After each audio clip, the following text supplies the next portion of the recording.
Hello Copic craft friends, welcome back to Copic in the Craft Room. It's Michelle Houghton here.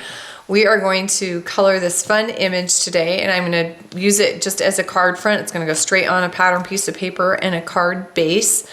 But I wanted to remind you something with this image, that even with an image that has multiple pieces and multiple parts, if you have a very limited set of Copics, you can still do some shading.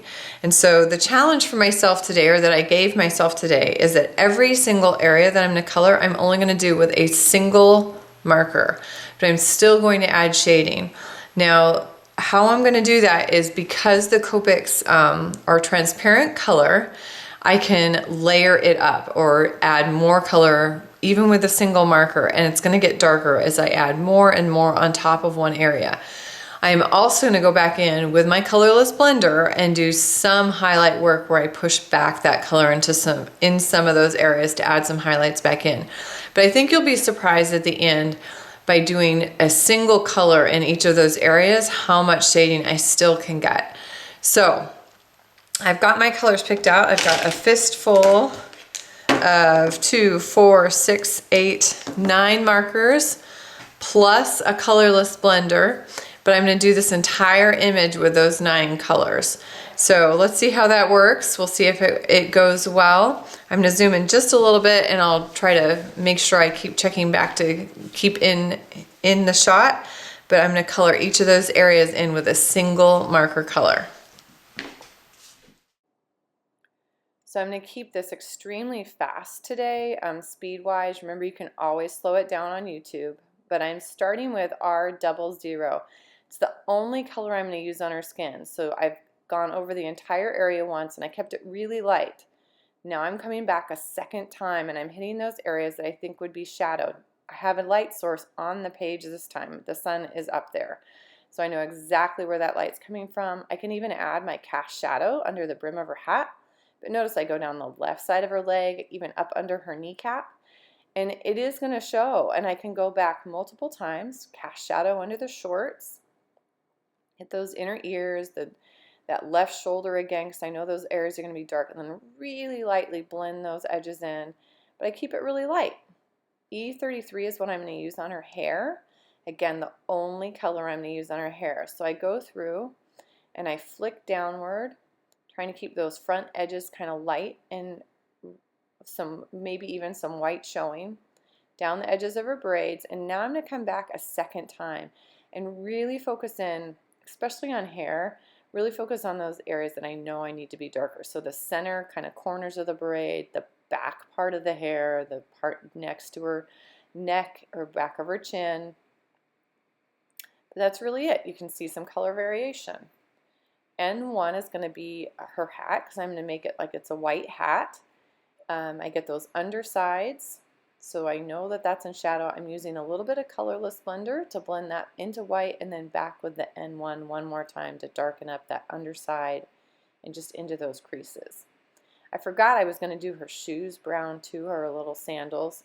So again, a first layer, and then coming back with a second layer of color over on that left side, kind of up and over the strap, and right underneath her toes. And I realized I didn't add quite enough shading, so I added a tiny bit of shading on her toes. RV42 is going to be her little top. And I am going to try to make the effect of some waves in the fabric.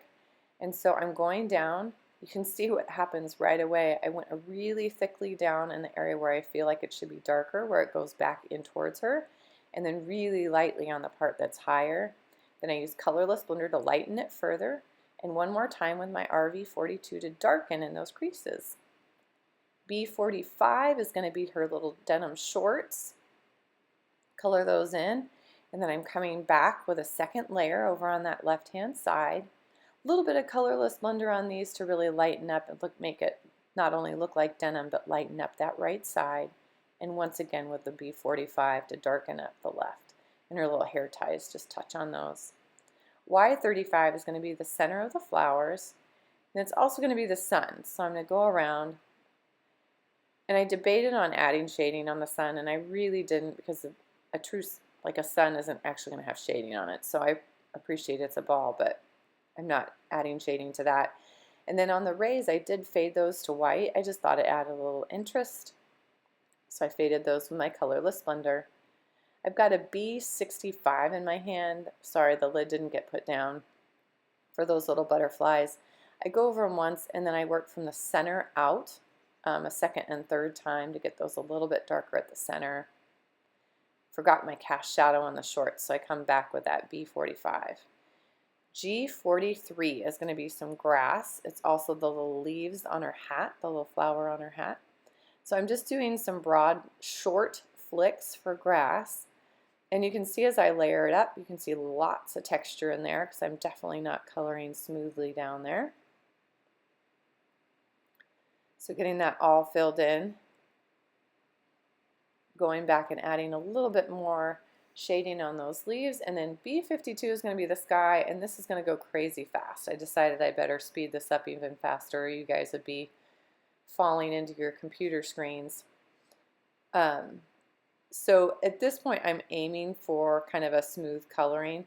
This B52 is a little bit darker than what I usually use for a sky, and just because of how I was working, I didn't get a super smooth coverage, so you're going to see me at the end come back in with my colorless blender and smooth it out just a little bit. It's actually going to have a little bit of texture by the time I'm done, and I'm okay with that, as much as that it's more purposeful than anything. But going into all those little areas, I had a lot to work around, and I think that's part of the issue of what I was struggling with a little bit, getting it nice and smooth. There's areas that did fine and others that did not do so well.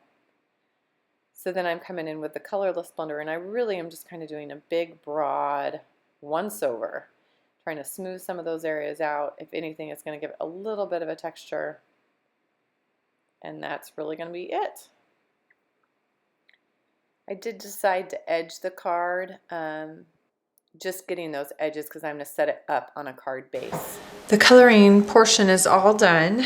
Again, I've used a single color in each area, and as you can see, we've got ripples on her top. We can see the dimension in the denim shorts, the roundness of the hat, of her face and skin, but we can add quite a bit of shading with just those single colors.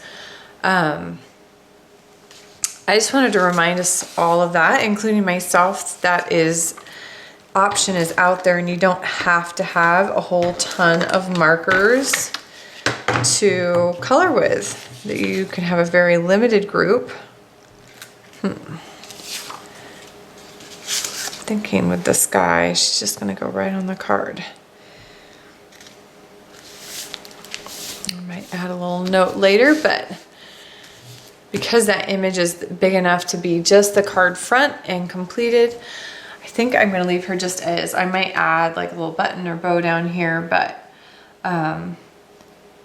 just a reminder, fun summer image. This one is by My Favorite Things, and I hope you get out there and do some coloring for yourself this week. Enjoy some summer months ahead for most of us, and have a happy, colorful week.